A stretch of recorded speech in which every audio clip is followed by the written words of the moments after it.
And look, thanks everybody for joining us today. We decided the best way to present our company is to go through our financial year 2021 results, which we only announced yesterday, so it's very fresh news, and also talk a little bit about an acquisition which we also announced yesterday.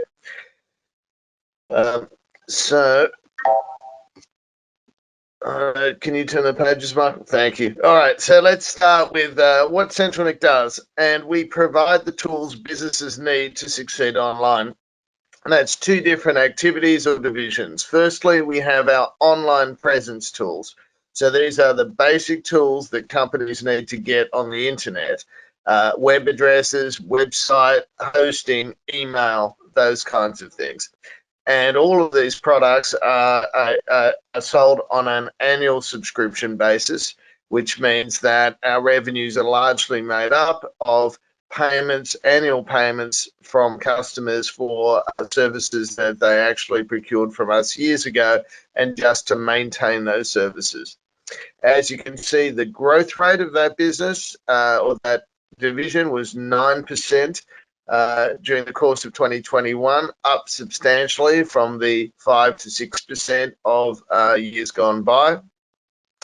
And you'll just see in that bar chart there, the orange bit represents acquisitions that we made during the course of the year.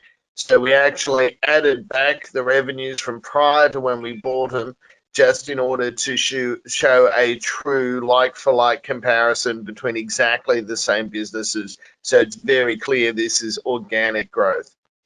Then on the right side, you can see the organic growth for our online marketing businesses, a huge 65%. Those online marketing businesses, that's for people that already have their websites. And if they're selling things on the internet, this is a tool set to bring more customers to their website for them to sell. Or if they have a lot of traffic on their website, so for instance, if it's a content site, a blog, a news site, and so on, then we have tools to help them earn money from putting ads on those websites. You can see again that we've made that adjustment there, and that the growth is a very exciting number indeed. Sorry, next slide. Thanks, Michael. So just to jump into the highlights quickly, why is our growth so good? A few different and in fact, today it was announced that we're in the top 250 fastest growing companies in Europe. So our growth is very good. A few main factors. One is obviously the online marketing business is something we've only been in for the last 2 years through acquisition, and it's performed very well. We've also made a $10 million investment in new staff and new systems over the past couple of years, which has freed up a lot of management just to focus on organic growth. To be clear, we haven't ridden the COVID wave. Our growth is actually improving as the effects of COVID diminish.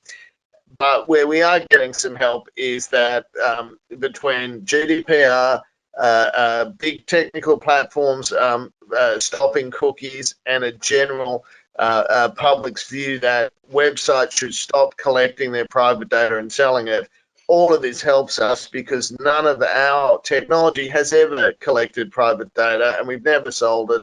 And so therefore, as companies are struggling to work out how to do their marketing without those kind of old-fashioned privacy unsafe methods, they're coming to us in increasing numbers. Michael, over to you to talk through the numbers. Thank you, Ben. And let's take a minute to celebrate the achievements of the last year, which was by far the best financial year of the company ever. Gross revenue up by more than 70% to more than $410 million. Net revenue and adjusted Ebitda up by almost 60% to $118 and $46 million respectively, but also EPS up by only 20% to almost $12. Operating profit more than $1 million a month, and our adjusted cash flow up by more than 50% to more than $50 million. When we look at the detailed income statement, you will see that the gross margin has diminished by roughly 2%, but this is, however, entirely a product mix effect, given that the online marketing division has systematically lower gross margins than the online presence business. And through the much faster growth rate that you've seen on the other page, the margin has come down by 2%. However, this is no way indicative of an erosion of the margins in the businesses themselves. Then on the adjusted EBITDA, how it translates into the operating profit, the only discrepancy that's in here between the 17 million growth on the adjusted EBITDA and the 14 million growth on the operating profit is all in amortization of intangible assets, which is an entirely non-cash item, neither in this period nor in future periods, where we just have to amortize part of the purchase price of the acquisitions that we've done over the last couple of years. Moving on to the balance sheet, probably most interesting here is the cash and the debt situation. Cash has almost doubled to $56 million at the end of the last year. The debt is down to down by $10 million, and that is despite us having spent $80 million on new acquisitions and $2 million of earn-out payments for past acquisitions. So without these acquisitions, the net debt would have dropped by $30 million in the year just ended. How did this all happen? Cash flow operations. This is a full IFRS statement, no adjustments here. Up by 80% from 23 million rounded to $41 million rounded.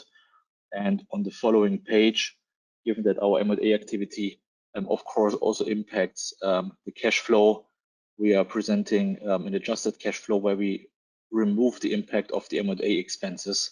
And here you can tell that our cash conversion ratio has always been in a very stable corridor between 113 and 120%, 116% for the year 2021. And this is very important for us to state that neither us having ventured from online presence in online marketing has diminished our cash conversion ratio, nor has the dramatically accelerated growth rate in 2021. A few words on some P&L items. Operating expenditure is up by $26.5 million. However, the vast majority of that is acquired operation expenditure through the acquisitions that we've done in the meantime. Only 30 to 35% of this is that investment that Ben alluded to on one of the first slides of the presentation. Amortization of intangible assets we addressed, and the non-cooperating expenses, which is the cost of us running our M&A program, have now stabilized, and in particular as a percentage of our adjusted EBITDA, the percentage has come down dramatically to now sub 20%, and we expect that to go down to low double digit in the course of this year. Last but not least, finance cost.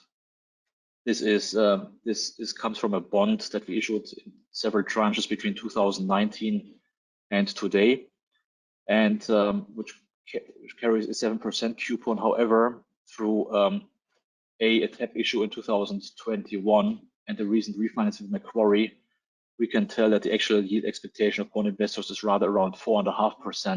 And this makes us very hopeful when we can finally refinance the bond in July this year, that the interest rates may come down by 2% or more, which will translate into $2.5 to $3 million of interest savings in the course of 12 months, hopefully 6 months this year, and then the full impact in 2023, which, by the way, then translates into a high single-digit uptick in our EPS, or other things being equal. With this, back to you, Ben. Thanks, Michael. So here are our priorities currently and moving forward. Firstly, you won't be surprised, organic growth in all its forms, winning customers, growing customers, cross-selling, new products, new suppliers. We expect operating leverage to become clearer in the medium term.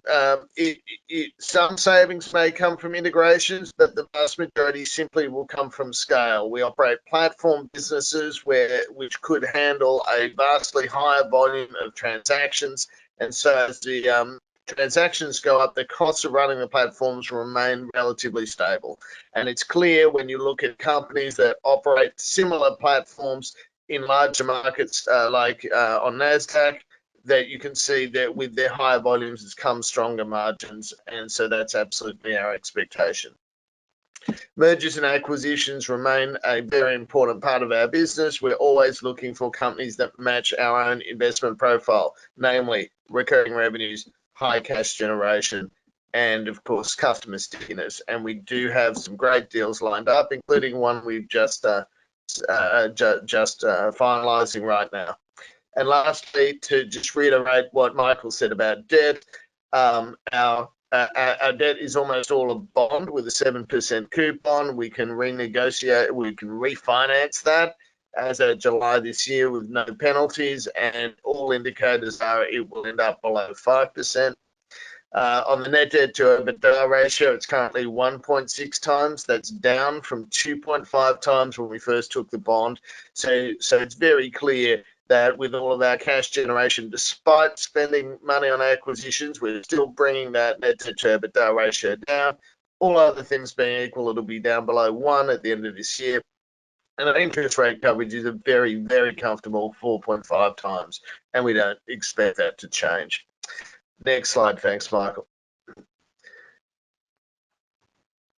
Now, we need to mention our ESG commitment. It's very important to our company, and it covers a number of areas, including diversity of our workforce, inclusivity, meaning that our slogan is making the internet everybody's domain, and we actually have customers in almost every country in the world that we supply tools to build their own websites, build their own businesses, and succeed on the internet.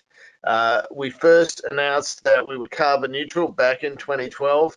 Back in 2012, our revenues were only $3.5 million, as I recall. So we were a much smaller company. We've grown a lot, we've acquired a lot, but we've come full circle and we're back to being carbon neutral again through a combination of reductions and offsets. And then lastly, we operate a charitable fund. We've donated over 500,000 euros in grants to education programs, cybersecurity programs, and programs around accessibility for the disabled to technology and the internet. Now let's move on to talk about VGL, the company that we're just in the process of acquiring. Amazing company. It's the leading product comparison sites in Germany. So think about companies like Which or Future in the UK. It essentially is similar to them. And so for the first time, we're going to have a content production team, editors, website builders, and so on, putting together these websites for us, and together with a team of freelance writers. The way that the companies make money is that people come to their websites to look at all the different products that they could potentially choose from, read up, work out which one they want to buy, then click a button. They're referred to an e-commerce player. VGL is dealing with the best known and biggest e-commerce companies in the world in Germany. And when the customer goes up and makes a purchase from the e-commerce retailer, a commission is paid down to VGL. And that totaled $55 million last year. So it's a business of some scale. And that resulted in $11 million of Ebitda. So in terms of the revenues, a large proportion of it does come from walk-up customers, so people that already know the names of the websites and type them in, or just click on a link somewhere on the internet. And so, in other words, there's no cost of sales for VGL for those customers. But on top of that, there's also a media buying team that places ads on the internet, mostly on search engines, to drive more traffic to the websites and hence earn additional revenues on top of that 100% gross margin revenue. Next slide, thanks, Michael. So here's a snapshot of the kind of websites that I'm talking about. So you can see they're not price comparison websites. They're not websites for people looking for the lowest price. They're websites for people trying to understand which is the best product for them to buy. So if they're very fast decision makers, you can see there's the content in the middle there, photos, clear labels saying best quality, best value for money, most popular, on sale now. easy buttons for the fast decision maker to pick, this is the one I want, and then go make the purchase. Then down the bottom, there's a group of links, ratings, stars, and so on. That's for the people that want to do the work of research. They can read all the product descriptions, the comparisons, they can look at videos, and so on and so forth. They can look at different ratings and then make their choice of what product they want to buy. And then the same thing happens. Once they've made that decision, they click on the link, they buy it, and the company earns a commission. Next slide. Thanks, Michael. And this is how a lot of customers come across this. As I mentioned, they have a significant media buying team and budget, and that means that they have ads at the top of the search result pages, which they pay for, which they can afford to pay for, and still generate a 20% EBITDA margin.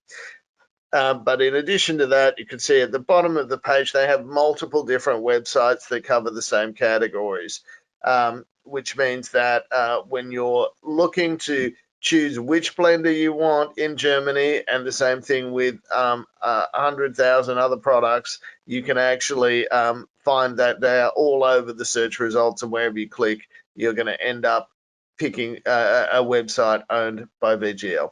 Next slide. Thanks, Michael. So why does this make sense for us? It might seem surprising that we're buying a publishing company, but not at all. One is we're amassing all of these sources of traffic, because this is a traffic marketplace that we're creating to sell traffic to all the people with the money to buy it. We love the content capability. It brings Michael and I back to our origins back in the media business, and we'll be able to make use of that, not just in Germany, but all around the world too. The e-commerce partners, they have large-scale contracts with. We don't currently do business with them, so it's bringing in new revenue sources, diversifying our revenue sources, and make our business more robust. It's a 20% EBITDA margin business, so it's just buying it's going to improve our group EBITDA margin, but we believe we can also improve their margins and make it a better company as well. In terms of growth, they're German only at the moment, but luckily, as they're part of the EU, the products are generally the same in their neighbouring countries, so it won't take much. It'll take a big chunk of translation, but not much else, to be able to expand geographically into neighbouring countries from Germany. We're a global company. We have customers in every country in the world, so we're really looking around to see where else will this business model work, because obviously we can enter new markets at a low cost with all the software already built. We can expand in Germany as well. We're in a fantastic position to set up new great websites, product comparison websites in different languages and different countries, because we deal directly with all the domain name buyers, the web address, vendors, all the web address vendors, and we buy at wholesale price. So that sets us up for doing that.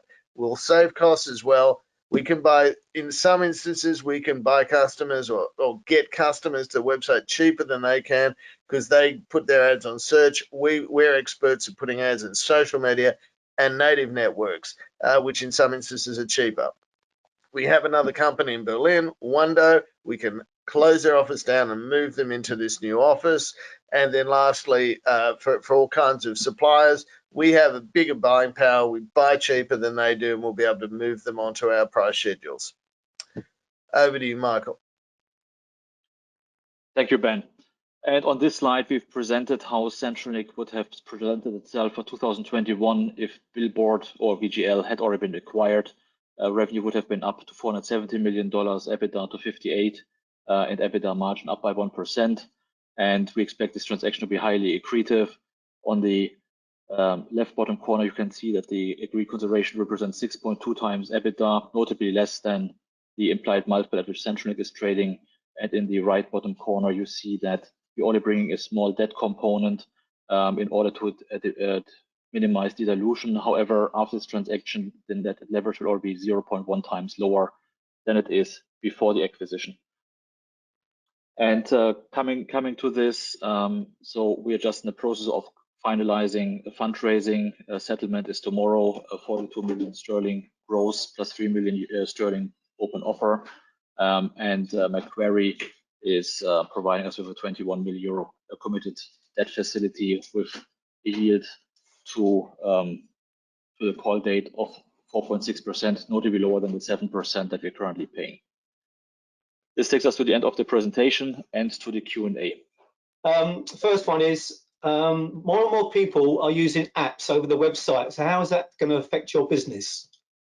Yeah, well, basically, when I joined the company 11 years ago, that was a question that was asked of me. And look, happily, you've seen how our business has grown. And who are our competitors? The most awesome competitors that have ever existed. We're up against Apple and Google on the app side, Amazon telling people, hey, you don't need a website, you can use Amazon store, Facebook saying you don't need a website, you can use a Facebook profile instead. And yet we and everyone else that's about building websites have continued to grow. So I'd say apps are nothing new. They've been around for a long, long time. A lot of people spend a lot of time deleting apps from their phones now. So we're absolutely confident that that's not a new threat. That's one that we're already well on top of. Okay. Next question. For example, what you just said really about big competition, big players, Apple, etc. So is there a danger that you're possibly someone's looking at you to buy you out at some point? Well, look, when you're listed, it's a danger you face every day, right? So look, anything could be possible in that area. Clearly, there are companies in our industry that could buy and sell us every day of the week at this stage. So it's not something we'd have any control over. I guess if we're a great investment, then we're going to attract great investors. No problem. Okay. What are you doing to help your customers with cybersecurity? Yeah, we have a whole series of cybersecurity type measures that we offer to customers. We actually have a part of an alliance of cybersecurity providers that has a free toolkit for small businesses wanting to secure their websites. We use cybersecurity technologies like DNSSEC. And we also actually have online brand protections for the big companies that monitor the internet to try and find if anyone's doing something questionable using their trademarks or their names.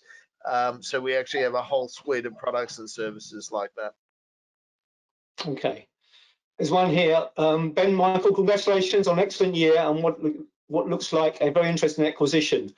Why doesn't management subscribe for shares in placings to fund acquisitions? I find it strange that Momentum in the acquisitive group using share issues to fund acquisitions doesn't partake in the offers. Does that make sense? Sure. Well, directors certainly have. Directors have put in many millions into this last raise. So it's definitely a good way to make money. There's no doubt about it. I guess for me personally, I have got a whole bunch of shares, and I've put 11 years of my life into taking this business to 100 times bigger than it was when I started. So I think there's clearly quite a lot of commitment there. Yeah. So that leads me on to the next question: the percentage of the share split with directors. With directors, Michael, I think it's like. Bear in mind, some directors are with institutions, but it's got to be what, 40% or something, Michael? Would that be? Yes, it is. It is including the new subscription. Directors hold roughly 125 out of 286 million shares, so slightly over 40%. Okay. I don't know if you mentioned it in the presentation, your dividend policy with growth profits up 58%. What's the dividend policy situation? Essentially, we don't have a specific policy on dividends except that to consider them on a regular basis with the board.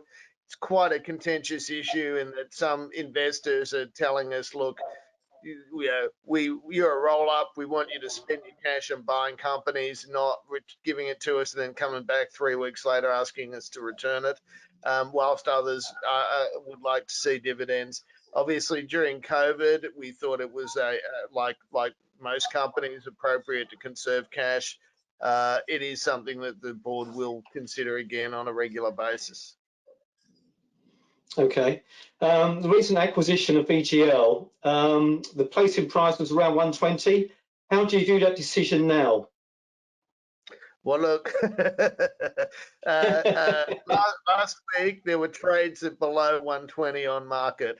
So you know, it's a very volatile time.